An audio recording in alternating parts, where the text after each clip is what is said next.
చాలా మంది ఇప్పుడు గుర్తింపు వచ్చినాక సైన్ సార్ అంటున్నారు.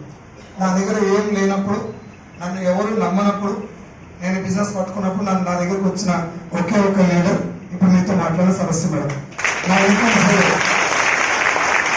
కేవలం క్లాస్మేట్ పర్లేదులే అంత ఎదవేం కాదు అని చెప్పి నాతో పాటు వచ్చిన ఒకే ఒక నా క్లాస్మేట్ మా సరస్సు మేడం.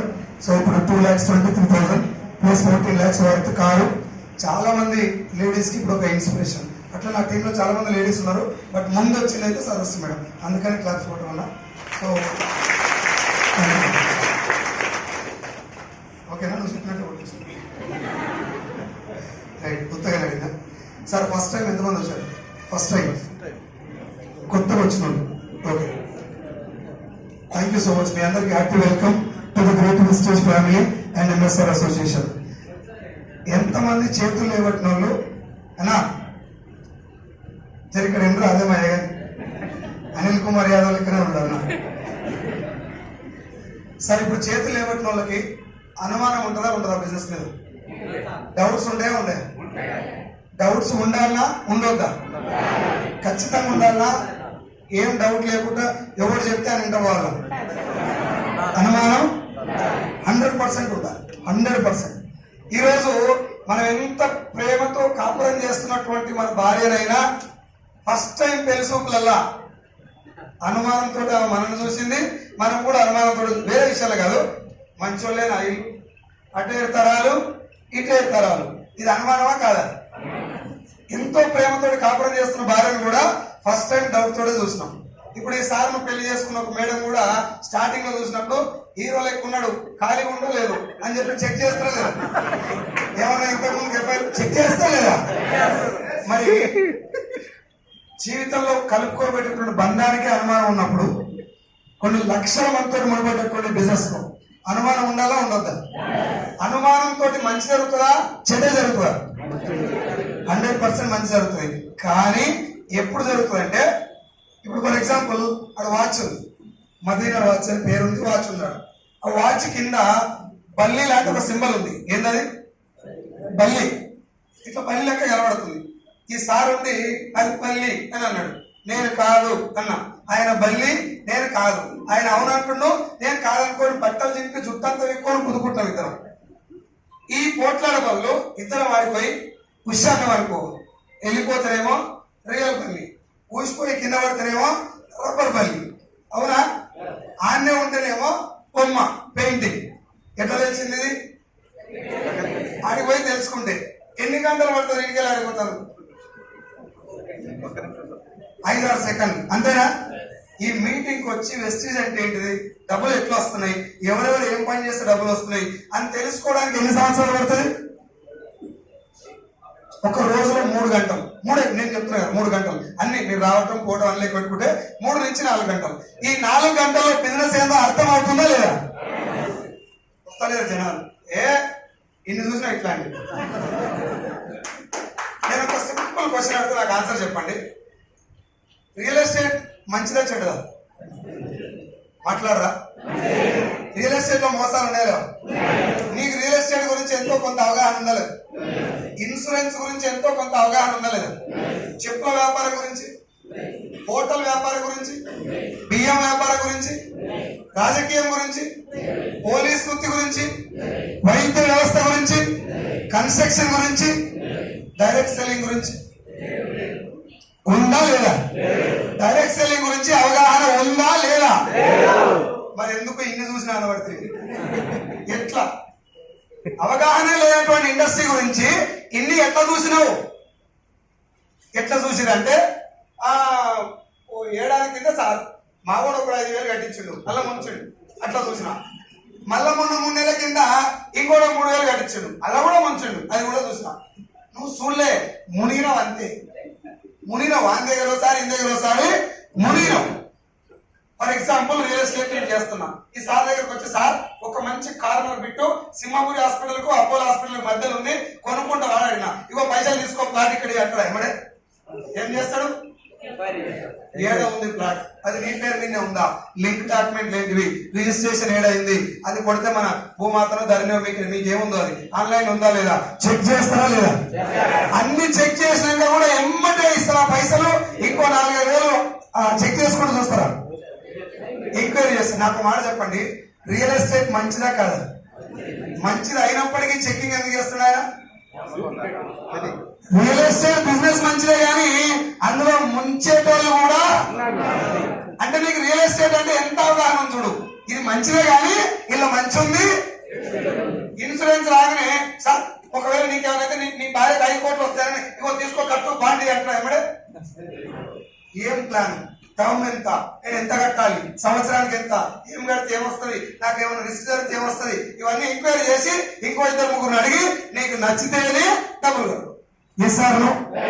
ఇన్సూరెన్స్ మంచిదే కదా, ఎందుకు చెక్ చేస్తున్నాం? మరి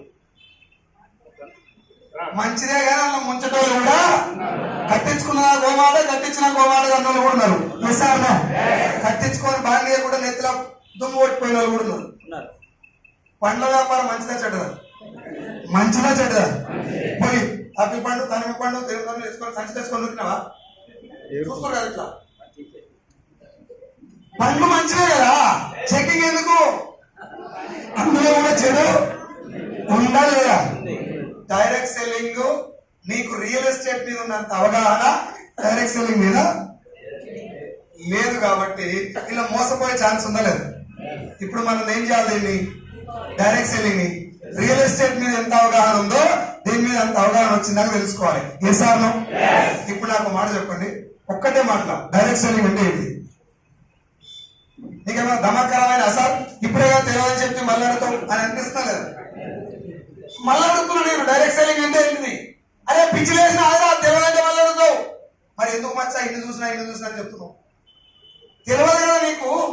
నాలంటోడు నా ఇంటికి వచ్చి ఒక 10 నిమిషాలు టైం ఏంటి సార్, పేపర్ మీద పెన్ పెట్టి ప్లాన్ ఎక్స్ప్లెయిన్ చేస్తా అంటే ఇది ఏందో నాకు తెలుసు సార్ చెప్పండి అని అడుగుతున్నావా? అబ్బాయి చూసానులేవో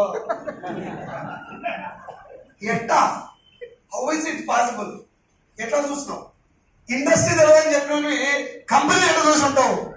నేను మళ్ళీ చెప్తున్నా, నువ్వు భూమి కొన్నావు మునిగినవు, ఇంకోటి అమ్మినవు మునిగినవు, బియ్యం కొన్నావు మునిగినవు, పళ్ళు కొన్నావు మునిగినవు, కోడి మునిగినవు. కానీ పళ్ళ వ్యాపారం ఎట్లుంటుందో నీకు 100% నేను రాసిస్తాను. నా పిల్లలు అప్పుడప్పుడు ఉల్లిగడ్డ వేయని అడుగుతుంది, ఏది ఎర్రగడ్డలు ఏమని అడిగితే నేను పోయి సంచలనం తెస్తా, కొట్టుబడి నిలుస్తుంది. నీకు ఎర్రగడ్డ సెలక్షన్ కూడా బేస్ పిల్లలు. నాకు ఎర్రగడ్డ వ్యాపారం గురించి నాకు క్లారిటీ లేదు. చదువు సార్ ఎంత పెద్ద తోపైన అన్ని వస్తాయా? వస్తాయా? ఎర్రగడ్డ వ్యాపారం మంచిదే చెడ్డదా? కానీ అన్నం కూడా పెళ్ళంతో తొక్కులు తినిపించేంత ఫ్రాడ్ జరుగుతుంది. Yes sir no? Direct selling కూడా 1000% లీగల్, 1000% జెన్యూన్. దరిద్రం ఏంటంటే అది ఏందో తెలియదు మనకు. మనకు తెలిస్తే ఏం తెలుసు సార్, ముందు నువ్వు జాయిన్ గా ఇంకో 2 జాయిన్ చేయి. అచ్చమైన తెలుగు తెలంగాణ భాషలో ఆంధ్ర భాషలో చెప్పాలంటే, మన తెలుగు భాషలో చెప్పాలంటే ముందుగా నువ్వు మునుగు ఇంకో 2 నవ్వుతున్నాడు చూడు అన్న. ఈ మోసాలు ఎంత గమ్మత్ జరుగుతుంది సార్. సార్ మీ పేరేంట? నరసింహ గారు. నరసింహ సారు నేను ఇద్దరం క్లోజ్ ఫ్రెండ్స్ అనుకున్నాం. ఎగ్జాంపుల్, నరసింహరావు వచ్చి నన్ను అంటున్నాడు, సైదులో నేను విషయం చెప్పాలరా, నీకు చాలా రోజులు అవుతుంది మనం కలుస్తున్నాం కానీ ఒక విషయం చెప్పాలని మర్చిపోతున్నా, చెప్పలేకపోతున్నా, ఈ రోజు నీకు చెప్పే తిరుగుతా అన్నాడు. చెప్పన్నా ఏంటి అంతగానో ఇబ్బంది పడుతున్నా అంటే, ఓ నెల కింద ఓ దగ్గర 5,000 కట్టి మునిరా మోసపోయినా అని అన్నాడు. నేను కొద్దిసేపు ఆగి నువ్వు కూడా కట్టినావా అల్లా అని అన్నా. మేమిద్దరం క్లోజ్ ఫ్రెండ్స్. ఫోన్ పని సార్ ప్లీజ్, మేమిద్దరం క్లోజ్ ఫ్రెండ్సే. నరసింహన్ ఏమనుకున్నా అంటే సైదులు గారిని తెలవకుండా ఈ బిజినెస్ లో కారు కొనుక్కోడానికి షాక్ చేయాలి, సర్ప్రైజ్ చేయాలి అని ఆయన అనుకున్నాను. నేనేమనుకున్నా అంటే నరసింహన్న తెలవకుండా ఇల్లు కట్టాలి, ఇల్లు కట్టి గృహప్రవేశానికి అన్నది పిలవాలని చెప్పి ఆయన సర్ప్రైజ్ చేద్దామని నేను అనుకున్నా, నాకు సర్ప్రైజ్ చేద్దామని ఆయన అనుకున్నాను. మాకిద్దరికి ఆ సర్ప్రైజ్ చేసి ఇప్పుడు మేమిద్దరం కలిసి లోకానికి ఏం చెప్తాం అంటే అవన్నీ ఎందుకన్నా తెలియదు ఫేక్ ఇచ్చింది అన్నా. ఎందుకు 5,000 కట్టు తెలియదు బలవంతా పెట్టింది అన్న, కట్టు కట్టు అన్నాను కట్టినా. నేను కూడా తాగంత ఇంత ఎంట్రీ తాగు బలవంతం పెడితే మట్టి కూడా తింటారు సార్. ఇది ఏ జనరేషన్? కలియుగం. Yes or no? మంత్రి నా కొడుకుల బొమ్మలు ఉన్నాయి భూమి మీద, అవునా కాదా? ఖచ్చితంగా అనుమానం రావాలి. తాడో పేడో తెలుసుకున్నాకనే ఒక్కడికన్నా ముందేయాలి, అవునా కదా సార్? గెలవాలి, తప్పదు, గెలవాలి, డబ్బు సంపాదించాలి, నిజాయితీగా ధర్మబద్ధంగా వేరే వారికి గర్వంగా చెప్పుకుంటే కొట్లాడుతూ సంపాదించుకోవాలి. ఏ పని చేసినావు అంటే ఏదో పని చేస్తున్నారని చెప్పుకోవడానికి సిగ్గుపడే పని చేసి ఎంతవరకు సంపాదించిన waste. Yes or no? Lucky Bhaskar ఒక సినిమా వచ్చింది. ఆ సినిమాలో వాళ్ళ భార్య డబ్బులు ఇస్తున్నాడు, ఏం కావాలో కొనుక్కు అని భార్య అడుగుతుంది. మొదటిదాకా నీ దగ్గర చుట్టుపోయిన బజెట్ లేదు కదా, ఎక్కడికి వెళ్ళి వచ్చినాయి డబ్బులు అని అంటే అవన్నీ నీకు అనవసరం. అంటే పిల్లానికే చెప్పుకోవాలంత పని ఏం చేస్తున్నావు నువ్వు? గుడి వెనక పని చేస్తున్నావు సార్. మన పని వేరే వాళ్ళకి చెప్పేటట్టుండాలా, చెప్పకుండా సాధన చేయాలి. 100% సార్. నేను డైరెక్ట్ సెల్లింగ్ లో వెస్టీజ్ లో ఈ పొజిషన్ లో ఉన్నా, నెలకి ఇంత తీసుకుంటున్నా, ఈ కారు కొన్నాను కూడా దాంతో అని గర్వంగా నువ్వు చెప్పుకోగలిగితే నీ పని చాలా powerful. Yes or no? Direct selling వేరే వాళ్ళకి చెప్పుకోలేదా అంటే కళ్ళెగరేసి గర్వంగా చెప్పుకోగలిగిన. అయితే రియల్ ఎస్టేట్ ఎంత మంచిదో దాంట్లో మోసాలు ఉన్నాయి. ఇన్సూరెన్స్ ఎంత ఆపత్కాలంలో ఎంత మంచిగా ఆడుకుంటారో దాంట్లో కూడా మోసాలు ఉన్నాయి. నువ్వు దేన్నైనా తీసుకో, రాజకీయం మంచిదే, అందులో కూడా లంగ రాజకీయ నాయకులు ఉన్నారు, మంచి వాళ్ళు ఉన్నారు. రాజకీయం అంటే ఇది అని చూపెట్టినటువంటి మహామహులు ఉన్నారు. పార్టీ గురించి మనకు అవసరం లేదు, కానీ అందులోనే రూపాయి 2 రూపాయలు పేదల దగ్గర దోసుకుంటే లంగ రాజకీయ నాయకులు ఉన్నారు. ఎస్ఆర్ రాజకీయం మంచిదే, అందులో మంచి ఉంది. బియ్యం వ్యాపారం మంచిదే, నిజాయితీగా రూపాయి ఎక్కువైనా పర్లేదు, కానీ మంచి బియ్యం అమ్మేటటువంటి వ్యాపారం ఉన్నారు. 4-5 రాళ్ల బస్తాలు కింద వేసి మంచి బస్తాలు మీద వేసి అమ్మేటోళ్ళు కూడా. హోటల్ వ్యాపారం ఎంత మంచి సార్, మనకు బో పెట్టేది ఏమంటారు, అన్నదాత సుఖీ భవ అంటాం మనం, అన్నం పెట్టిన వాళ్ళు. అవునా? మంచి మంచి మెస్సులు ఉన్నాయి, మంచి మంచి బిర్యానీ పెడుతూ ఉండాలేడు, కుక్కలతో కూడా బిర్యానీ పెట్టినోడు ఉండాలేడు. హోటల్ వ్యవస్థ మంచిదే, కానీ అందులో మంచి ఉంది. మీకు చెడు ఉందని చెప్పి కుక్కల బిర్యానీ ఉందని చెప్పి బిర్యానీ అంటే మానేసి గారు మానేలా అడుగుతారు సార్. నెల్లూరులో బిర్యానీ ఎడబావు ఎందుకు అడుగుతా? నేను చెప్పలేము సార్, నాకు కూడా కుక్కల బిర్యానీ పెట్టాను మన హైదరాబాద్. డౌట్ వచ్చిందా లేదా? ఆ డౌట్ డైరెక్ట్ సెల్లింగ్ లో ఎప్పుడన్నా వచ్చిందా? 2 జరుగుతున్నాయి డైరెక్ట్ సెల్లింగ్. 2 ఒకటి, నీకు ఎంత వస్తుంది సార్? నాకు నెలకు 1,00,000 వస్తుంది, నన్ను కూడా వేసుకొని కింద నాకు 30 వచ్చినా సార్, ఇట్లా ఉరుకొస్తారు. ఇది మొదటిది. రెండోది ఏంటది, ఏదో కింద మీద జాయిన్ చేసారా, నేను మస్క చూసిన ఇట్లాంటివి ఫేక్ ఇవన్నీ. ఈ రెండు డేంజరే. ఎందుకు డేంజర్ అంటే, మొదటిది అది ఒకవేళ మంచిది కాకపోతే తెలకుండా జాయిన్ అయితే మునుగుతావు, అది ఒకవేళ మంచిదైతే మంచి అవకాశాన్ని కోల్పోతాం. Yes or no? నేను జస్ట్ ఒక 15-20 మినిట్స్ మాట్లాడతా. నాకంటే పెద్దోళ్ళు, బాగా చదువుకున్న వాళ్ళు, మంచి మంచి సీనియర్లు, నెలకు లక్షల్లో ఆదాయం తీసుకునే వాళ్ళు, గవర్నమెంట్ ఆఫీసర్లు కూడా మీటింగ్ లో కూర్చొని ఉండొచ్చు. నేను అందరికి రిక్వెస్ట్ చేసే విషయం ఏంటంటే, నేను మాట్లాడే ఏ విషయమైనా సరే ఇది తప్పు, మీరు చెప్పేది కరెక్ట్ కాదు, అది నిజానికి చాలా దూరంగా ఉంది కానీ కనుక నేను మనసు కనిపిస్తే ఎమ్మటే అడగండి, క్వశ్చన్ చేయండి. ఇది ఏదో మసిపూసి మారేడుకాయ చేసి చెట్ల మీద ఇస్తరాకులు కొట్టి పొట్టు మీద ఇళ్ళకి వెళ్ళిపోయేటటువంటి బిజినెస్ 100% కాదు. తెలుసుకోవాలి, క్వశ్చన్స్ అడగాలి, అర్థం అయిన తర్వాత యుద్ధం మొదలు పెట్టి 1-2 ఏళ్ళు చేస్తే జీవితమే సెట్ అయిపోతుంది. అంత మంచి బిజినెస్ ఇది. అండ్ ఒక్క పైసా కూడా వేరే వాళ్ళని మోసం చేసేలేదు, నువ్వు మోసపోవడానికి అవకాశం ఖచ్చితంగా లేదు. కానీ బిజినెస్ ఏంటో అర్థం కావాలి. ఆడి ఆల్రెడీ ఒక క్లాప్ కొడతారా నా కోసం?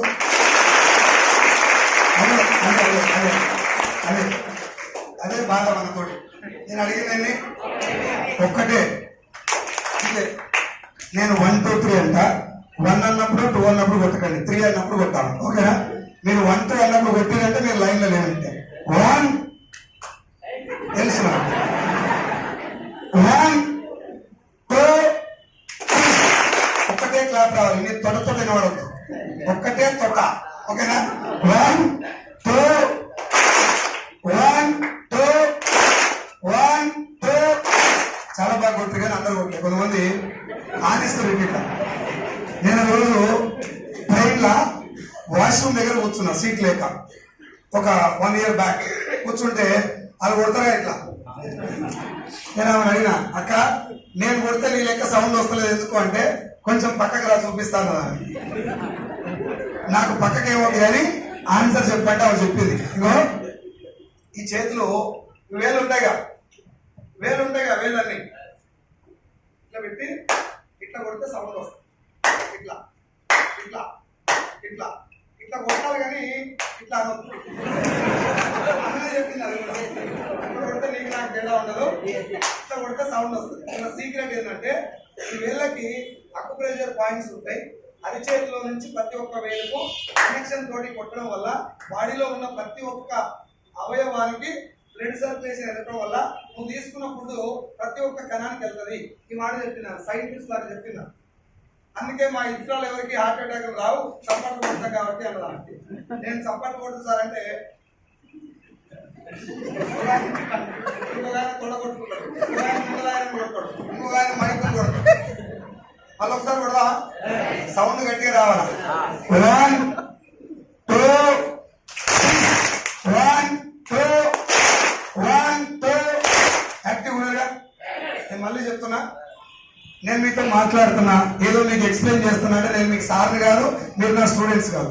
నేను మీకంటే ఒక్క అడుగు ముందు ఈ బిజినెస్ లోకి వచ్చాను. ఒకటే తేడా, నాకంటే మేధావులు బాగా చదువుకున్న వాళ్ళు ఇక్కడ చాలా మంది కూర్చొని ఉంటారు. బట్ డైరెక్ట్ సెల్లింగ్ గురించి ఒక్క అడుగు ముందు వచ్చిన కాబట్టి చెప్పలేను. నేను చెప్పేది కొన్ని మీకు తెలిసి కూడా ఉండొచ్చు. అయినా కూడా లోక కళ్యాణం కోసం కొంచెం నన్ను భరించండి. అది ఓకే ఓకేనా? మధ్యలో ఎప్పుడన్నా సార్ బోర్ కొడుతుందంటే మాత్రం చేయలేవు, బోర్ కొడితే చేయలేవు. ఓకేనా? ఏమంటే ఆపేసి వెళ్ళిపోదాం. రెడీయా? ఆడవాళ్ళు రెడీ? సౌండ్ సరిపోలేదు. ఇంకొకసారి ఇంకొకసారి ఇంకొకసారి. Thank you so much sir. నా పేరు సైదులు, నేను హైదరాబాద్ లో ఉంటాను ప్రజెంట్. హైదరాబాద్ నుంచి ఒక 40 కిలోమీటర్ దూరంలో మా విలేజ్ ఉంటుంది. మా ఊరు పేరు ఆరుట్ల, రంగారెడ్డి జిల్లా. హైదరాబాద్ లోకి అమ్మా ప్లీజ్ తల్లి ప్లీజ్. హైదరాబాద్ లోకి 2010లో నేను ఉద్యోగం కోసం వెళ్ళిన. 2010లో మెడికల్ రిప్రజెంటేటివ్ ఉద్యోగం కోసం 4,500 మొదటి సాలరీకి 2010లో నేను హైదరాబాద్ లో మెడికల్ రిప్ జాయిన్ అయినా. అక్కడి నుంచి 2013లో నాకు ప్రమోషన్ వచ్చింది. 25,000 సాలరీ ఇచ్చి కృష్ణా, ప్రకాశం, నెల్లూరు, గుంటూరు 4 జిల్లాలకి సేల్స్ మేనేజర్ నాకు ప్రమోషన్ ఇచ్చారు. నెల్లూరులో వీనస్ లాడ్జ్ ఉందా? ఐడియా ఉందా? వీనస్ లాడ్జ్, వీనస్ రెసిడెన్స్ లో నేను ఉండేది. ఎవ్రీ మంత్ వారం రోజులు ఇక్కడ వచ్చి వర్క్ చేసి వెళ్ళిపోవాలి. ఇక్కడ చుట్టుపక్కల ఉన్నటువంటి గూడూరు కావచ్చు, ఆత్మకూరు కావచ్చు, బుచ్చిరెడ్డిపాలెం, ఈ ఏరియాలన్నీ నేను కాలినడకలు వర్క్ చేసిన. బస్సులో వెళ్ళటం, ఆ ఏరియా మొత్తం దగ్గర వర్క్ చేయడం. నాది మెడికల్ రెప్ జాబ్. డాక్టర్స్ దగ్గరికి వెళ్ళి ప్రొడక్ట్ ప్రమోట్ చేయాలి. అది పీపీసీ తెలుసుగా? పీపీసీ హాస్పిటల్ తెలియదా? రామచంద్ర రెడ్డి అంటారా? Okay Ramachandra hospital peoples poly clinic అని ఉంటుందండి పీపీసీ హాస్పిటల్. అదైతే వారానికి నేను నెలకు ఒక వారం వస్తే 2 రోజులనే పనిచేసి టోటల్ దాదాపు డాక్టర్స్ మొత్తం గుర్తుపడతారు దాంట్లో. అయితే 25,000 శాలరీ వచ్చినప్పుడు నేను గుంటూరులో స్టే చేసుకుంటా 4 జిల్లాలు కవర్ చేస్తున్నా. మా నాన్న 25,000 శాలరీ అని చెప్పగానే ఇమ్మటే మ్యారేజ్ చేసిండు, పెళ్లి అయిపోయింది. 2 పిల్లలు అయినాక నేను ఇక్కడే ఉన్నా 4 years. 2013 నుంచి 2017 వరకు. 17లో మళ్ళీ ప్రమోషన్ వచ్చింది. అక్కడ వెళ్ళిన తెలంగాణకి. తెలంగాణ స్టేట్ మొత్తానికి స్టేట్ ఇన్ఛార్జ్ ఇచ్చారు. Regional sales manager. 50,000 రూపీస్ నా శాలరీ. 50,000 రూపాయల శాలరీ వచ్చినప్పుడు శాలరీ వస్తుంది, 3 తారీఖు అయిపోతుంది. సరే శాలరీ అప్పుడే అట్లా అయిందా, ముందు నుంచి అట్లే ఉందంటే 4,500 వచ్చినప్పటి నుంచి 50,000 వచ్చినాక అట్నే ఉంది. నాకు నా ఫ్రెండ్స్ ఒక మాట చెప్పేది, సైదులో ఒక్కటే ఇన్కమ్ చాలా డేంజర్, ఒక్కటే ఆదాయం చాలా డేంజర్. ఎంత ఎక్కువ వచ్చినా ఒక దగ్గర నుంచే వస్తుందంటే అది రిస్క్. నువ్వు ఎంత కష్టపడితే అంత వస్తే ఓకే, కానీ నువ్వు ఎంత కష్టపడితే అంతే వస్తుందంటే అది చాలా పెద్ద రిస్క్. ఎందుకు అంత పెద్ద రిస్క్ అంటే వాడు నాకు ఇప్పుడు ఎక్స్ప్లెయిన్ చేయలేదు. ఇప్పుడు నేను మీకు ఒకసారి చెప్తా. భిక్షగాడు ఎక్కువ రిస్క్ లో ఉంటాడా, నెలకు 10,000 సంపాదించేవాడు ఎక్కువ రిస్క్ లో ఉంటాడు? మీరందరూ మాట్లాడితే నాకు మాట్లాడడానికి వస్తుంది. భిక్షగాడ 10,000 సంపాదించేవాడు. ఎందుకు సార్? పైసలు లేకపోతేనే రిస్క్ ఉండాలి కదా. ఆయనకి పైసలే లేవు, రిస్క్ లో ఉండాలి కదా. 10 మంది చేస్తారా? 10 మంది చేస్తారని కాదు, వాడికి ఈఎంఐ, ఇంటర్నెట్, పాల బిల్లు అన్నిటిని మించి ఆయనకి పొల్లం లేదు కాబట్టి పీకిలాటలు లేవు. ఏం టెన్షన్స్ లేవు, ఏ పీకిలాటలు. నెక్స్ట్ సరే భిక్షగాని సంగతి మనం అంతా కంపేర్ చేసుకోదు కాబట్టి వదిలేద్దాం. 10,000 సంపాదించడానికి ఎక్కువ రిస్క్ ఉంటుందా, నెలకు 1,00,000 రూపాయలు సంపాదించడానికి ఎక్కువ రిస్క్ ఉంటుందా? ఏమట్లా? జీతం పెరిగితే రిస్క్ తగ్గాలి కదా, దాని తగ్గట్టు 10,000 వచ్చినప్పుడు రోడ్డు పక్కన భోజనం చేస్తాం. 1,00,000 రూపాయలు రాగానే సవేరా భవన్, వివేరా భవన్, అడేర ఆనంద్ భవన్, ఈ భవన్లకు పోయి మనం భవన్ అయిపోతాం. ఏ సాధనం? 10,000 వచ్చిన వాడికి ఈఎంఐ ఎట్లుంటాయి? 10,000 లెక్కట్లుంటాయా, 1,00,000 రూపాయలు లెక్కట్లుంటాయా, 5,000 లెక్కట్లుంటాయా? కరెక్ట్. ఈఎంఐ ఇట్లా జీతం పడుతుంది, ఈఎంఐలు కడుతుంది, పుట్టు కథం. ఇంకా దౌర్భాగ్యం ఏం తెలుసా, ఇప్పుడు రోజులలో పైసలు విత్డ్రా చేసేంత టైం కూడా లేదు. రావటం, కట్ అయిపోవటం, ఈ అమ్మాయి ఆ అమ్మాయి ఆ అమ్మాయి, ఆఖరికి నీ అమ్మాయి నీకు ఆ అమ్మాయి నువ్వు కట్ భార్యాభర్త చూసుకొని మురవాల్సిందే. పైసలు చూసేంత టైం కూడా లేదు. ఏ సారణం 10,000 లోనికి 10,000 ఈఎంఐలు ఉంటాయి, ₹1,00,000 ఒకసారి ఆలోచించండి. 10,000 రూపాయలు శాలరీ సంపాదించే వ్యక్తికి 6 నెలలు శాలరీ రాకపోతే అప్పు ఎంత అవుతుంది? 6 బదులు 60,000 అప్పు అవుతుంది. ₹1,00,000 శాలరీ వాడికి ఒక 2 నెలలు శాలరీ రాకపోతే ఎంత అప్పు అవుతుంది? అది రిస్క్. ఇది నా ఫ్రెండ్స్ నాకు అప్పుడు చెప్పలా, తర్వాత అర్థమైంది. మరి ఏం సార్ జీతం పెరిగితే నష్టమా? 100% నష్టం కాదు, కానీ జీతం ఎలా పెరగాలి, నువ్వు ఎట్లా ఎప్పుడు పెంచాలనుకుంటే అప్పుడు పెరగాలి. నువ్వు ఎప్పుడు పెంచాలనుకుంటే ఈ నెల నీకు 2 లక్షలు కావాలా, 2 లక్షలు సంపాదించుకోవాలి. నెక్స్ట్ మంత్ 2 లక్షలతో అంత అవసరం లేదా, కొంచెం రిలాక్స్ అయినా పర్వాలేదు. మళ్ళీ వచ్చే నెల 5 లక్షలు కావాలా, 5 లక్షల దగ్గర పనిచేసి 5 లక్షలు రావాలి. అట్లాంటి జాబ్ చేయాలి. ఒకటి చూపెట్టు నాకు అట్లాంటి ఉందా? ఉందా? అట్లా ఎగిరెగిరి దంచినా అంతే. ఇది సామెతలు కాదు మచ్చా, మనకు అన్ని అర్థమవుతుంది అప్పుడు చెప్తే. కానీ మన దరిద్రం ఏంటంటే ఇప్పుడు జబర్దస్త్ అమ్మినంత ఈజీగా మన పెద్దోళ్ళ మాటలు నమ్మమ్మను. అవునా కదా? ఇది నా ఫ్రెండ్స్ నాకు చెప్తే అప్పుడు అర్థం కాదు. లాక్డౌన్ వచ్చిందా? లాక్డౌన్ వచ్చేటప్పటికి నేను పని ఏం చేసిన అంటే, లోన్ తీసుకొని ఇల్లు కట్టినా. 9 లక్షలు లోన్ తీసుకొని ఇల్లు కడితే ఇల్లు 9 లక్షలు అయిపోద్దా? అవుతుంది, మనం కడితే అవుతుంది. కానీ ఫ్రెండ్స్ వస్తారు ఇంటికి ఫ్రెండ్స్ వచ్చి మళ్ళా కడితే ఆవరా ఇల్లు అది పెట్టు, మళ్ళా కడితే ఆవరా టేకు పెట్టు, మళ్ళా కడితే ఆవరా ఇంకో పిల్లర్ అయ్యి, మళ్ళా కడితే ఆవరా టీవీ పాయింట్ పెట్టు, మళ్ళా కడితే ఆవరా గ్రానైట్ పెట్టు. ఇవన్నీ ఆడు ఇల్లుకు పెట్టాడు, మనకే పెడతాడు. మనకు టేకు నిండా పెడతాడు, కానీ అర్థం కాదు. ఇట్లా నా ఫ్రెండ్స్ నాకు 9 లక్షలు అయిపోవాల్సిన ఇల్లుని 18 లక్షలు అయ్యేటట్టు చేసింది. నాకు ఏం డిసప్పాయింట్ లేదు, ఎందుకంటే మా నాన్న కోసం మంచి ఇల్లు కట్టినా. గృహప్రవేశం ఘనంగా చేద్దామని డిసైడ్ కాగానే మార్చి 19, 2020 వచ్చింది. ఒక గడ్డం తెల్లగడ్డం వేసుకుని ఒక ఆయన టీవీ వచ్చిండు, మీరు బహినో కలిసే లాక్డౌన్ అని చెప్పినారు. నేనేమనుకున్నా అంటే లాక్డౌన్ కదా, ఇంటికాడ మంచిగా గృహప్రవేశం సంబంధించిన ఏర్పాట్లన్నీ చూడవచ్చు అనుకున్నా.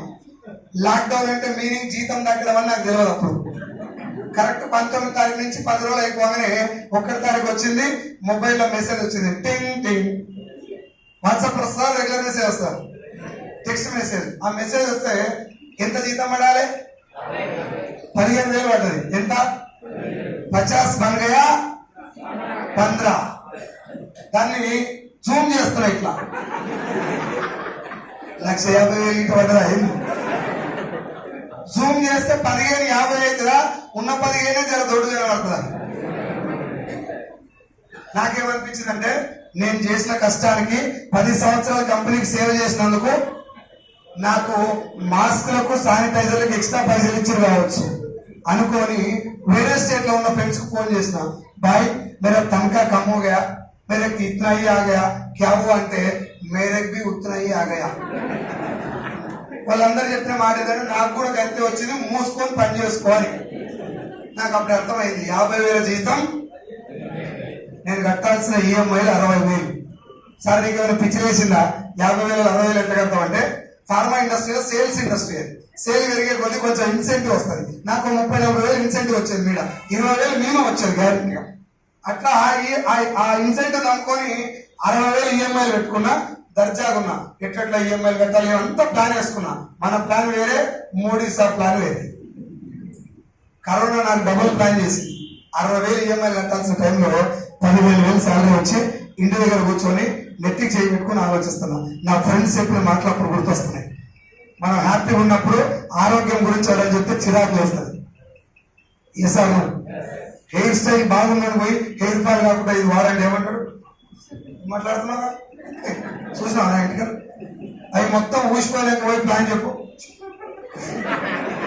ఇంటరా ఇల్లరా? మంత్రి సత్యనారాయణ, ఖమ్మం రామచంద్రారెడ్డి వీళ్ళందరూ పొద్దుగాల టీవీలో చెప్తారు, క్యారెట్ జ్యూస్ తాగండి, కొత్తిమీర జ్యూస్ తాగండి, నీ గుండె బాగుండాలంటే ఖర్జూరాలు తినండి. Sridevi drama company, cricket, IPL, Vantalakka, doctor Babu, mobile రేకులు, ఆయన రేకులు, ఇన్ని రేకులు చూస్తాం మనం. చాలా ఇంట్రెస్టింగ్ గా మంత్రి సత్యనారాయణ ఎమ బోరింగ్ స్పీచ్ అప్పుడు. అవునా? నీ కర్మగాలి నీ గుండెకు రంధ్రం పడ్డది అనుకో, అప్పుడు టీవీ దగ్గర ఓకే మనమే గూగుల్లో కొడతాం what to do if my గుండెతో పడితే. అప్పుడు మంత్ర సత్యనారాయణ అవసరం లేదు, ఇంటి పక్కన సత్యగారు చెప్పినా వినసొంపు ఉంటుంది, ఎందుకంటే జీవితం సంగరాకపోతుంది కాబట్టి. Yes or no? మీరు 6 ప్యాక్ ఉన్నోనికి ఆరోగ్య సలహాలు ఇవ్వండి పోయి అదే బొర్ర వచ్చిన బొర్రెట్ రకాలు చెప్పరు. ఇక్కడ కూడా అంతే, మనం బాగున్నప్పుడు ఇట్లాంటి మీటింగ్లకు పిలుస్తారు మనం. ఇప్పుడు నాకు టైం లేదు, ఇప్పుడు నేను చాలా బిజీగా ఉన్నా, అయినా నాకు ఇన్కమ్ వేరేది ఏం అవసరం లేదు. మచ్చా నేను ఒక క్వశ్చన్ అడుగుతున్నా, సింగిల్ క్వశ్చన్. పెళ్లి కాకముందు బైక్ ఎట్లా నడుపుతాడు బ్యాచులర్? పెళ్లి కాకముందు బైక్ ఎట్లా నడుపుతాడు బ్యాచులర్?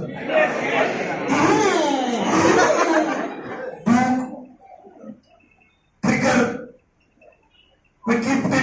వాళ్ళ పేరు డిఫరెంట్ గా ఉంటాయి. పెళ్లి కాగానే fashion pro, Splendor place, speed గా పోయినా ఒక పక్కన మంచిగా ఫ్యామిలీ కనబడతాయి. పిల్లం బండి మీద కూర్చోకపోయినా సింగిల్ గా పోయినా జాగ్రత్త అవుతావు. కారణం ఏంటిది? బాధ్యత. ఏంటది? ఆ బాధ్యత భయం ముట్టిస్తుంది. ఆ భయం అవకాశాన్ని అందిపుచ్చుకుంటాడు చేస్తుంది. నాకు బాధ్యత పెద్దగా లేదంటే పెళ్లి చేసుకున్నాను కానీ జీతం ఉంది కదా అనిపించింది. ఎప్పుడైతే 18 lakhs అప్ అయిందో అప్పుడు జనాలు చెప్పే మాటలు ఒక సూక్తి విన్నా నేను. మనం హ్యాపీగా ఉన్నప్పుడు సాంగ్ లో మ్యూజిక్ ఎంజాయ్ చేస్తాం, అవునా? అది వస్తుంటే ఇట్లా అంటాం. మనం బాధగా ఉన్నప్పుడు అందులో ఉన్న పదాలు అర్థం చేసుకుంటాం. Yes or no? నా ఫ్రెండ్స్ నాకు చాలా బాగా చెప్పారు కానీ వాళ్ళు చెప్పినప్పుడు అర్థం కాలే. జీవితం సంకరాకపోయి రోడ్డు మీద పడ్డాక ఆ రోజు రావు గారు చెప్పింది కరెక్టే, మన రెడ్డి గారు చెప్పింది కూడా కరెక్టే, ఏమన్నా సింగ్ గారు చెప్పింది కూడా కరెక్టే. ఇవన్నీ కరెక్ట్. అప్పుడు ఎందుకు అనిపిస్తాయంటే నీ బండి వచ్చి రోడ్డుని తాకింది కాబట్టి. పొలం నిండుగా ఉన్నప్పుడు నీళ్ళ రాలేదు తెలియదు, పక్కన గంగమ్మ పోతుంటే పట్టించుకుంటాను. కానీ మన పొలం ఎండిపోయినప్పుడు గంగమ్మ తల్లికి జాతర కూడా చెబుతాయి. Yes sir? చూడండి, ఇది నేను కొత్తగా చెప్పలేదు సార్, నాకంటే పెద్దోళ్ళు చాలా మంది ఉన్నారు, మీకు తెలిసిన విషయాలు. నాకు చాలా మంది చెప్పారు ఒక ఇన్కమ్ చాలా డేంజర్, ఒక ఇన్కమ్ చాలా డేంజర్. నీ ఇన్కమ్ 0 ఉన్నా నీకు రిస్క్ ఉండదు, కానీ నెల జీతం చాలా danger. That is a drug. 1 తారీఖు 30 తారీఖు, 1 తారీఖు 30 తారీఖు. జాబ్ తెలుగులో ఏమంటారు? ఉద్యోగం. ఇంకా నువ్వేం చేయలేవు, ఈఎంఐలు కడతాను ఒక మిషన్ అంతేను. మళ్ళా చెప్తున్నా, ఉద్యోగం చెడ్డది కాదు, ఏ ఉద్యోగం చెడ్డది కాదు. నాకు అన్నం పెట్టిందంటే ప్రతి పని మంచిదే, ధర్మబద్ధంగా చేసిన ప్రతి పని. చేశాను. కానీ విషయం ఏంటంటే నీ బలం ఉద్యోగం కాదు, నువ్వు చాలా చేయగలవు. అది చాలా సార్లు ట్రై చేస్తాడు దేవుడు నీకేదో చెప్పాలని. మనము చాలా బిజీగా ఉంటాం. మీటింగ్ నాకు వచ్చి వెళ్ళిపోయిన ఉందా లేదా? ఆయనకు 10 లక్షలు అప్పుడు నీ కష్టాల్లో ఉంటే వెళ్ళిపోదా కూర్చుంటాడా? అది తేడా, సింపుల్ తేడా. సార్ నేను కష్టాల్లో ఉన్నా, ఏం ఇబ్బంది అయినా పర్లేదు సార్, కిటికాలు నిలబడి కూడా ఇంత అంటోళ్ళు నిలబడతాను. నెలకు 1 లక్ష రూపాయలు సాలరీ వచ్చిన కుసమ్మ రమ్మని నిలబడతారా? తప్పు కాదు, ఆయన ప్లేస్ లో నేనున్నా అట్లే ఉంటాను మనసులో. కానీ 1 లక్ష రూపాయల సాలరీ పర్మనెంట్ ఆగిపోయే ఛాన్స్ ఉందా? నా ఫ్రెండ్ చెప్పే సైజులో ఏమన్నా అయితేరా దాని మీనింగ్ ఏంటంటే నువ్వు చస్తే. డైరెక్ట్ చెప్తే ఫీల్ అవుతాం కదా మనం, అదే కదా? డైరెక్ట్ నా మొక్క మీద చెప్తే ఫీల్ అయితే కాబట్టి సైజులో నీ జీతం ఎప్పుడన్నా ఆగిపోతే ఒక్క నా జీతం కాదురా. తెలంగాణ మొత్తానికి రీజనల్ మేనేజర్ నా కింద 20 మంది ఉన్నారు. ఈ కంపెనీ కాకపోతే ఇంకో కంపెనీకి వెళ్తా 1 లక్ష రూపాయలు జీతం తీసుకున్నా ఫ్యూచర్ లా. దేవుడు పిలుస్తాడా? పిలవడా? పిలవగానే ఎమ్మటే పోతారో జరా వచ్చిన జీతం వచ్చి ఈఎంఐ ఎట్టానికి వస్తాంటారు. జరా సార్ ఐబ్రోస్ కట్ చేసుకొని వస్తారేమో. ఎప్పుడు పిలిస్తే అప్పుడు నువ్వు వెళ్ళిపోయిన నెక్స్ట్ సెకండ్ నీ శాలరీ ఎంత? సార్ జాబ్ పర్పస్ ఉన్న వాళ్ళు ఒక 5 రోజులు బయటకు వెళ్ళిపోతే భార్య పిల్లల ఖర్చులకు ఎత్తించిపోతారు. 1000, 2000. 10 రోజులు పోతే ఒక 5000 మాట్లాడరా మీరు? నెల రోజులు పోతే ఓ 10,000 ఇస్తారు. మొత్తానికే పోతే మచా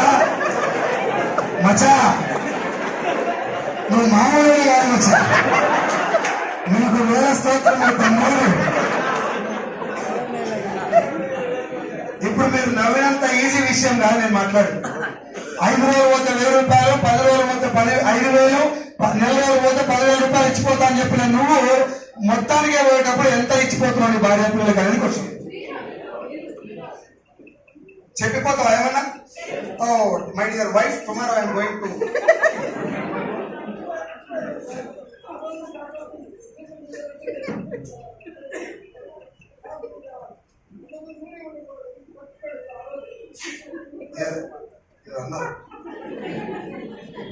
ఓకే, నా పాయింట్ ఏంటంటే ఇది నా ఫ్రెండ్స్ నాకు చెప్పినప్పుడు నేను వినలేదు. ఇప్పుడు మీకెందుకు చెప్తున్నా విషయం నేను? మీరు కూడా ఇప్పుడు చాలా మంది ఇక్కడ టైం పాస్ కూర్చున్న వాళ్ళు ఎక్కువ మంది, వెళ్ళటానికి వీలు లేక బలవంతం కూర్చున్న వాళ్ళు చాలా మంది ఉన్నారు. ఒక క్వశ్చన్ ఏమడుగుతున్నా అంటే వాట్ ఈస్ ద ఫ్యూచర్, రేపు పరిస్థితి ఏంటి? చాలా మందికి ఒక డైలాగ్ ఏముందంటే ఎట్లా రాసి ఉంటే అట్లా అవుతుంది, ఇంకెందుకు మరి బతుకుడు, ఎట్లా రాసి ఉంటే అట్లా అయినందుకు మనం ఎందుకు పని చేయండి. రాసడానికి దేవుడు ఏం రాయలే. మీకు అనుకుంటే అల్లా అయినా క్రీస్తు అయినా కృష్ణుడైనా ఎవరు రాయలే. నీకు రాత మీద ఏమైనా నమ్మకం ఉంటే 2 రాస్తారు దేవుడు, ఒకటి మ్యానుఫ్యాక్చరింగ్ డేటు, 2 ఎక్స్పైరీ డేట్. మధ్యలో ఎవరిని దాడే రాసుకోవాలి. అది కూడా ఆయన రాస్తే నువ్వు నేను ఉండి చేసేది ఏం లేదు. ఎసాను ఏది ఎవరు రాయలే. నువ్వు ఒకవేళ అదృష్టాన్ని నమ్మితే అదృష్టం పేరు అవకాశం. ఒక ఆయన ₹1 బిల్ల ఇట్లా ఇసిరేసి ఇక్కడ బ్యాగ్ పెడితే ఆ ₹1 బిల్ల ఇట్లా తిరిగి వచ్చి బ్యాగ్ లో పడ్డది. అది చూసినాడు, బాబు నువ్వు ఉండాల్సింది ఇక్కడ కాదురా అని చెప్పి తీసుకుపోయి కెమెరా ముందర పెడితే he became super star Rajinikanth. అది అవకాశానికి ఉన్న పవర్. ఒక ఆమె గిన్నెలు కూడా గొర్ర కాసుకుంటా ఏదో గలగల మాట్లాడుతుంటావా, నువ్వు వీడ కాదు ఉండాల్సిందని చెప్పి కెమెరా ముందర తీసుకెళ్ళిపోతే she became Gangavva, super star Gangavva. ఏ సార్ అవకాశానికి ఉన్న పవర్ అది. ఒక ఆయన అప్పుడప్పుడు క్రికెట్ ఆడుకుంటా మంచి మంచి షాట్లు కొట్టుకుంటా రెగ్యులర్ గా టీసీ ఉద్యోగం చేస్తుంటే, బాబు నీకు టీసీ ఉద్యోగం కంటే నువ్వు చేయాల్సిన పని చాలా ఉన్నది, తీసుకొచ్చి ఇండియన్ క్రికెట్ టీమ్ లో పెడితే బికేమ్ ఎంఎస్. అవకాశం చాలా గొప్పది. దరిద్రం ఏంటంటే అవకాశం వచ్చినప్పుడు నిలబోతాడు మనిషి. మళ్ళా తర్వాత టైంలో నాకు దేవుడు రాత మంచిగా రాయలేదు, నాకు ధనరేఖ పొడుగు లేదు చేతుల, మా ఇంటికాడ వాస్తు మంచిగా లేదు, మాకు మంచి కోడలు రాలే ఇంటికి, మా అల్లుడు మంచోడు రాలే. నీ కోసిన పాపం పెట్టుకుని యువతలు బయలుదేరి చేస్తే ఏమొస్తుంది? ఏ సార్ను చెయ్యాల్సింది చేస్తే రావాల్సింది వస్తుంది. వాస్తులు గీస్తులు భగవంతుడు పెట్టింది, జనాలు పెట్టింది వాతావరణం కోసం, ఆరోగ్యం కోసం. సక్సెస్ కు వాస్తు ఏం లేదు. వైన్ షాప్ కి ఏ వాస్తు చెప్పినాం? ఏం వాస్తువులు పెట్టారు కాబట్టి అంత ఘనంగా నడుస్తుంది. నైట్ 12 గంటల దాకా పెట్టినా గంటకి పెంట నడుస్తుంది బిజినెస్. అది ఏ సార్ నో? ఇవన్నీ మనం కల్పించుకున్న రిజర్వేషన్. దేవుడు అంటే ధైర్యం. అల్లా అయినా క్రీస్తు అయినా కృష్ణుడైనా భుజం మీద చెయ్యి, విడా నువ్వు పని చేయి, ఒళ్ళొంచి పని చేయి, నీ వెనకాల నేనున్నా. మనం ఏం చేస్తాం తెలుసా? దేవుడా నీకు 100 కొబ్బరికాయలు కొట్టా, నాకు 1,00,000 వస్తాడు చెయ్యి. నీ అయ్యే మూల్యమని కట్టినావు, 1,00,000 వస్తాను. పొలం సారవంతంగా ఉండి సారవంతమైన పొలం అయితే పంట వండదు. దిగి అవకాశంలో తమ్ముంది, మనం పని చేయాలి. ముందు అవకాశం ఏందో తెలుసుకోవాలి కదా. ఇవసాను 10 సంవత్సరాల దాకా నేను చేసిన పెద్ద మిస్టేక్ ఏంటంటే అందరూ చెప్పిన ఒక కామన్ పాయింట్, సైజులో ఒక ఇన్కమ్ చాలా డేంజర్. ఏదైనా ఒక ఆపర్చునిటీ పట్టుకో, డైలీ 1 గంట పని చేయి, నో ప్రాబ్లం. గంటే సైజులో నేను 30,000 శాలరీ ఇస్తున్నాను, ఈ కంపెనీ ఓనర్ 30,000 ఇస్తాను నీకు. రోజు 2 గంటలు ఎక్స్ట్రా పని చేస్తే ఇంకో 5,000 ఎక్స్ట్రా ఇస్తాను. చేస్తావా చేయవు? చేస్తారా చేయరా? సార్ 5,000 అంటే ₹1,00,000 చీటీ సార్. చేస్తా సార్, 2 గంటలు కాదు 3 గంటలు చేస్తా, 5,000 ఏమని అడుగుతున్నాడు. అదే 2 గంటలు ఇట్లాంటి దాని మీద పెడితే నీ జీతానికి 10 సంపాదించుకోవచ్చు ఇట్లాంటి దాన్ని. కానీ ముందు మన మైండ్ లా నేనేమన్నా చేయాలి అనేటటువంటి కోరిక ఉండాలి. దాదాపు మీటింగ్ ఎట్లా వస్తారంటే మనోడు బలవంతంగా బదిలాడి బ్లాక్మెయిల్ చేసి తీసుకొచ్చి కూర్చోడు. ఇంట్రెస్ట్ తోడు వస్తున్న 10 మంది మాత్రమే ఉంటారు, 100 మందిలో. నిసారం. అందుకే ఇంతసేపు ఏం చెప్పినంటే అవకాశం గురించి తెలుసుకోండి. ఒక వెస్టేజ్ కదా సార్, ఇప్పటి వరకు I presented this business plan to more than 6.5 lakh people. Telugu రాష్ట్రాల్లో 6.5 లక్షల మందికి నేను బిజినెస్ చెప్పాను ఇప్పుడు. కానీ డైరెక్ట్ గా ఫోన్లలో కాదు, డైరెక్ట్ గా ఫేస్ టు ఫేస్. ఇట్లాంటి క్రౌడ్, హైయెస్ట్ క్రౌడ్ నేను చెప్పింది 5,000. కానీ ఏ ఒక్క వ్యక్తిని కూడా మీరు జాయిన్ అవ్వండి, నరసింహ సార్ మీరు రండి, నీకు 1,00,000 కొట్టిస్తా, నేను నీ జీవితం మారుస్తాను, ఒక్కరు కూడా చెప్పలేదు. అందరూ అడిగింది ఒకటే క్వశ్చన్, సార్ ఒక మీటింగ్కి రండి, నా బిజినెస్ ప్లాన్ ఏందో అర్థం చేసుకుని వెళ్ళండి. ఇంటికి పోయి పేపర్ మీద పెన్ను పెట్టి నీకు నువ్వు క్వశ్చన్ వేసుకో, నేను వెళ్ళాల్సిన గమ్యం ఏంటి, నా దగ్గర ఉన్నటువంటి అవకాశం ఏంటి. తిరుపతికి రేపు మార్నింగ్ 9 గంటలకు నేను రీచ్ అవ్వాలి అని గోల్ ఉన్నవానికి ఇప్పుడు నేను ఏం బస్సు ఎక్కుతున్నా, ఎన్ని గంటలకు రీచ్ అయితే దానికి క్లారిటీ ఉండదా ఉండదు. నాకు ఉన్న అప్పు ఏంది, నా పిల్లల చదువు ఏంటిది, నేను ఫ్యూచర్ లో ఏమేమి చేయాలనుకుంటున్నా, ఈ జాబ్ తోటి అవన్నీ అవుతాయా అని నేను మిమ్మల్ని అంటలేదు సార్. అట్లా క్వశ్చన్ చేసుకోవాలంట, అట్లా చేసుకొని అప్పుడు ఆలోచించండి, వెస్టేజ్ పట్టుకుంటే నా పని అవుతుంది అని చెప్పి అనుకో, అవుతుంది అని తెలిస్తే మాత్రం ఇంకెవరిని అడగాల్సిన అవసరం లేదు. నేను చేసిన పని నీకు చెప్తాను. 15,000 శాలరీ అయిన తర్వాత నా friend panchayat secretary Balam Singh sir నా మైండ్ లో ఏముందంటే ఏమన్నా చేయాలి.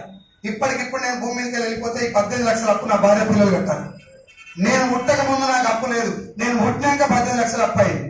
అంటే నేను ముట్టి 18 lakhs మైనస్ నా కుటుంబానికి. నేను పుట్టడం వల్ల 18 లక్షల రూపాయలు లాస్ నా కుటుంబానికి. కాబట్టి అప్పు చేసింది నేనే, దీన్ని తీర్చాల్సింది కూడా. చనిపోయే లోపు గ్యారెంటీగా తీర్చాలంటే ఉద్యోగంతో ఖచ్చితంగా కాదు అని చెప్పి డిసైడ్ అయ్యి ఏదన్నా చెయ్యాలి అని వెయిట్ చేస్తున్న టైంలో నా ఫ్రెండ్ నాకు ఇది పరిచయం చేసింది. ఏం పేరు దీని పేరు? ఏం పేరు?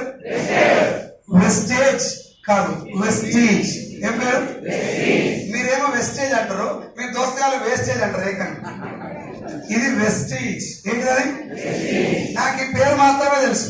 నేను ఏం చేసిన వాడు చెప్పగా నా ఫ్రెండ్ ఎమ్మటే పోయి జాయిన్ అవుతారా సార్, అమ్మా అమ్మా అమ్మ ప్లీజ్ తల్లి, కాళ్ళు అయితే మొక్కలేను అందరు ఒక్కసారే చెప్తారు, మళ్ళీ నా గొంతు ఇబ్బంది పెడుతున్నాను అని. ఇంకో విషయం, ఇక్కడ కూర్చున్న వాళ్ళందరూ నాకేం కాదు, నా మైండ్లో అది 1% కూడా లేదు.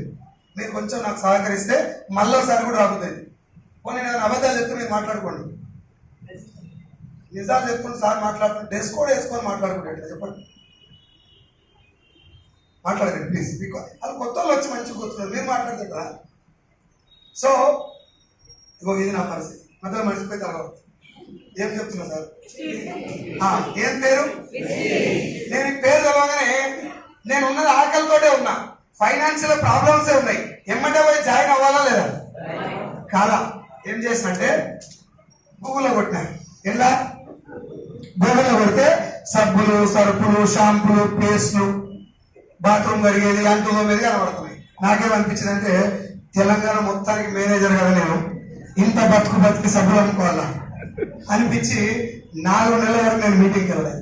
4 నెలలు నా ఫ్రెండ్ నాకు ఏం చెప్పిందంటే, సైదులు నువ్వు జాయిన్ అవ్వకు, ప్రొడక్టులకు బిజినెస్ కూడా చేయకు, కానీ ఇలాంటి ఒక బిజినెస్ కాన్సెప్ట్ ఉన్నది అని తెలుసుకోలేదు అని నాకు చెప్తే నేను 2 కారణాలతో మీటింగ్కి వెళ్ళలేదు. నెంబర్ 1 సబ్బుల కంపెనీ. ఏం కంపెనీ? ఇంత బతుకు సబ్బుల పని చేస్తారు. నేను చదివేది చేసిన పని ఏంది, సబ్బుల పని చేసేది అనుకోని మీటింగ్కి వెళ్ళలేదు. 2వ కారణం ఏంటంటే, మన ఎంట ఎవరైనా ఎక్కువ బతిలాడితే అంటే ఎక్కువ ఫోర్స్ చేస్తే మనకి ఎమ్మటే ఓపిక అయితే జర చులకని భావన వస్తుంది. వస్తారా? పిలిచి పిల్లనిస్తా అంటే ఏమంటారు చూడు, ఏమంటారు? సార్ కోపం ఉందా నా మీద ఏమన్నా? కుర్చీలు తీసుకొని కొట్టినాకనే మాట్లాడుకుంటాం. ఎందుకు ఇట్లా చూస్తున్నారు మరి ఇట్లా? సార్ ఇప్పుడు ఎమ్మటి వాడి అడిగినామంటే కొంచెం చులకన భావన వస్తారు కదా. నా ఇంట కూడా వాడు ఊరికే రోజు ఫోన్ చేసి మీటింగ్ రా అనేది నాకేమనిపిస్తుంది అంటే, నేను జాయిన్ అయితే ఈయనకి ఎంత వస్తుందో, నేను జాయిన్ అవ్వటం వల్ల ఈయనకి ఏదో బెనిఫిట్ ఉన్నట్టుంది, అందుకే ఇంత బదిలాడుతున్నాను. మనం ముందే తెలంగాణ మొత్తానికి మేనేజర్ కదా, ఇంత పెద్ద మేనేజర్ వస్తే ఈయనకి ఎన్ని పైసలు వస్తాయి అనుకొని నేను మీటింగ్కి వెళ్ళా. 2 కారణాలు. నెంబర్ 1 సప్ల కంపెనీ, నెంబర్ 2 నా ఇంత పడుతున్నారు. దానివల్ల నా లైఫ్ మారుతుందా లేదా సంబంధం లే, నేను జాయిన్ అయితే ఆయనకి ఎంత వస్తుంది, ఇది కావాలి నాకు వస్తుంది. ఏ రోజన్నా నేను ఓటేస్తేనే చంద్రబాబు నాయుడు సీఎం అయిన అనిపించిందా? పోయి ఒక్కసారి అను, బాబు గారు నా ఓటుతో నువ్వు సీఎం అయిన వాడు గిర్ర తిప్పి అమరావతి తీస్తారు. ఆయన ఏమయ్యాడు? ఆయన పక్కన ఉన్నాడు. మన ఓటు ఇంపార్టెంటే, కానీ మన ఒక్క ఓటుతో సీఎం కాలే. ఎస్ఆర్నా ఆయన సీఎం అవ్వాలని ఫిక్స్ అయింది కాబట్టి మళ్ళా అంటే కొన్ని లక్షల మంది ఓట్లు కలిసి వచ్చినాయి. ఈవెన్ జగన్మోహన్ రెడ్డి, చంద్రబాబు నాయుడు. ఎస్ఆర్ను మహేష్ బాబు దగ్గరికి పోయి చెప్పినావా, నేను పోకిరి చూస్తేనే హిట్ అయింది అన్నా. అక్కడ ఏముండదు, నేను చెప్పే మాటలు ఇప్పుడు నీకు కామెడీలో కనబడతాయి, గట్ట అనుకుంటారు సార్ అనిపిస్తాయి. కానీ ఇక్కడికి రాగానే మేము అందరం మంటలో నీకు పైసలు వస్తున్నాయి. నేను జాయిన్ అయితే నీకు డబ్బులు వస్తాయి. ఇప్పుడు నేను ఈ మేడం గారు నన్ను వెస్టీలో జాయిన్ చేశారు. నన్ను వెస్టీలో ఈ మేడం గారు జాయిన్ చేశారు. ఈ మేడం గారు జాయిన్ చేసిన తెల్లారి నేను ఒక సోప్ కొన్నా, Assure neem soap which worth of 50 rupees. 50 రూపాయలు ఒక సబ్బు కొన్నా. నేను కొన్న తెల్లారి మేడం కారు కొన్నది వెస్టీ ద్వారా. నాకేమనిపిస్తుంది అంటే ఆ సబ్బు వల్లే కారు వచ్చింది. ఇంకా ఫ్యూచర్ లో మళ్ళా సబ్బు వాడవద్దు, స్నానం చేయకుండా ఉండాలి కానీ సబ్బు వాడదు. ఎందుకంటే కారు వస్తున్నాయి నా సబ్బుతోటి. ఇట్లా ఉన్నది లోకం. ఎప్పుడు గుండె మీద చేసుకుని ఆలోచిస్తే నా సబ్బు కాస్ట్ ఎంత, నేను కొన్న ప్రోడక్ట్లు ఎంత, నేను కొన్న ప్రోడక్ట్ల వల్ల ఆమెకైనా డబ్బులు ఎందుకు వస్తాయి అనిపిస్తలే సార్? మీలాంటి కొన్ని లక్షల మందితో మాట్లాడి అందులో 1000 మంది కన్విన్స్ అయితే, 100 మంది నాతో పాటు జర్నీ చేస్తే, 10 మంది లీడర్లు అయితే అక్కడి నుంచి నాకు డబ్బు వస్తుంది. అక్కడి నుంచి నేను జర్నీ చేసి నిలబడితేనే నాకు డబ్బు, నా పైన ఆయన కూడా అట్లా చేస్తే ఆయన డబ్బు. అవునా కాదు? కానీ మెజారిటీ కేసులా నేను వస్తే నీకు వస్తుంది, నేను వస్తే నీకు వస్తాని మీటింగ్కి వస్తాను. మధ్యాహ్నం బిర్యానీ తినిపిస్తా, టికెట్ పెడతాను, నువ్వే ఆటో ఛార్జ్ పెడతావా? రాను వీడికి వచ్చి నిలబడి లోపలికి వస్తాడు డైరెక్ట్ గా. టికెట్ తీసుకొస్తాడంటే ఇక్కడ చూస్తాడు, మనమే తీసుకోవాలి, పోలీసు సార్ కూర్చొని సార్. వాస్తవమే, నేను కూడా అట్లే ఉన్నా. నేనేమో ఏమంటారు, నేను డిఫరెంట్ అని చెప్పట్లా. మనిషి యొక్క గుణం ఇట్నే ఉంది. ఇవాళ ఎవరు తీసుకొచ్చారో వాళ్ళ పెళ్లికి వచ్చినా మనం ఇవాళ వాస్తవానికి మీకోసం మీటింగ్ వచ్చినా టికెట్ పెట్టాలి, మధ్యాహ్నం భోజనం కూడా పెట్టాలి, లేకపోతే రాలేను. హలో, అసలు రాలేదు. ఇట్లా ఎందుకు అనిపిస్తుంది తెలుసా? ఈ బిజినెస్ యొక్క పవర్, దీని యొక్క పొటెన్షియాలిటీ జనాలకి 100% ఇది. నాకు తెలియక 4 నెలలు ఆగితే సార్ ఏమన్నా సైజులో నేను పంచాయత్ సెక్రటరీ జాబ్ వదిలేస్తున్నా, గవర్నమెంట్ జాబ్. నాకు గవర్నమెంట్ జాబ్ లేదు, వాడు గవర్నమెంట్ జాబ్ కొట్టి, గవర్నమెంట్ జాబ్ కొట్టినోడు దేనికోసం జాబ్ వదిలేస్తా అంటాడు? ఏం కంపెనీ ఇది? అదే ఏం కంపెనీ? ఏం కంపెనీ? సబ్బుల కంపెనీ. నాకు 2 విషయాలు అర్థమైంది అనిపించింది మైండ్ లో. నెంబర్ 1, సబ్బుల కంపెనీ కోసం గవర్నమెంట్ జాబే వదిలేస్తానంటే దానికి మించింది ఇక్కడ ఏదో ఉన్నట్టుంది. ఉంది కాదు, ఉన్నట్టుంది. ఉంది అంటే మనం వస్తాం వెంబడే, ఉన్నట్టుంది అనుమానం. రెండోది, ఈయన్ని కూడా ముంచిండు మాయ మాటలు. గవర్నమెంట్ జాబ్ వదిలేసేంత మోటివేట్ చేసి దీన్ని అనిపించింది నాకు. ఈ రెండింటిలో మనం ఎక్కువ దేనికి సపోర్ట్ చేస్తాం? ముంచిన దానిక, వెస్టీలో ఎక్కువ ఉందన్న దానిక? సీన్ గాని కూడా ముంచిండు. ఏదో మోసం ఉంది, కానీ ఏం మోసం ఉందో నాకు కూడా సీన్ సార్ ఏమన్నాడు, సరే ఒక్క మీటింగ్ రారా, నీకు ఈ బిజినెస్ ఏదో అర్థం కాకపోతే, ఇది ఫేక్ అయితే నా ముఖమే చూపెడతా నీకు జీవితాంతం అన్నాడు. ఇంత కాన్ఫిడెన్స్ గా మాట్లాడుతున్న దగ్గర పోయి అది ఫేక్ అన్నాం అనుకో, వంగబెట్టి 4 గుర్తురాడు. వాడి ముఖంలో అంత కాన్ఫిడెన్స్ ఉంది. కాబట్టి ఇప్పుడు మనం మనతోటి ఫేక్ వీక్ ఏమనొద్దు. మీటింగ్ పోయి ఎట్లెట్లా మోసం చేస్తారో తెలుసుకోవాలి. నా మాట మీకు అర్థమైందా? బిజినెస్ ఏదో తెలుసుకోవాలి కాదు, జాయిన్ అవ్వాలి కాదు, బిజినెస్ చేయాలి కాదు, ఎట్లెట్లా ముంచురో.